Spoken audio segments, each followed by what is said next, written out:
The economy was up and down, I think, in the 70s. New Hampshire was going through really a substantial change, I think, from being manufacturing and then banking and financial services community. So there was a strong presence in the economy of federal government and people working for the federal government. The Navy Yard, which was always a very vibrant part of our community, the activities with the U.S. Air Force out at Pease. There were, I think, needs way back then. There always have been social welfare organizations, but I think nothing like we have today. I think it was very simple with Joe. He was a very basic guy who saw needs in the community. I believe he felt that he benefited in the community from his real estate activities and real estate investments and knew the community quite well and was close to the ground. He saw issues where charitable dollars could be utilized to improve the lot of our society. I think it was just that simple of Joe wanting to use the business and what he'd benefited from to be a catalyst for others to become involved. I can remember when I finally met Joe, him saying, you know, I really believe that what you do after you've had some success is you endow your family, you endow your college, and then you endow your community. He decided it was time to endow his community. In the Seacoast region, when this new foundation was begun, had a number of not-for-profit organizations that were prominent and important ones, Strawberry Bank, Theater by the Sea, those kinds of organizations.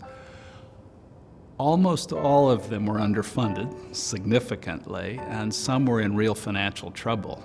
The leaders in Portsmouth, Joe Sawtelle in particular, had decided a community foundation was just what Portsmouth needed. They were men and women of capacity and action, and when they came together, this idea really took form. There really was no model for what we would now call a regional foundation related to the New Hampshire Charitable Foundation. It began very modestly. We closed our first fiscal year with $700,000 in assets, pretty modest. It was a tremendous tension to do well, to do better than well. There was a group of people that were smart, who wanted to deliver the best that they could deliver with their brains and with the group. There was a tremendous desire to do well. There was nothing casual. Joe and I were close friends. One day he told me of a wonderful guy in Brooklyn who went to his public school in Brooklyn. This gentleman was probably 70 then, and went to his 6th grade class, and he asked how many kids were going to go to college, and there were none, maybe one. And he said, any of you who will study and will get into college from this class, I will pay your entire college education.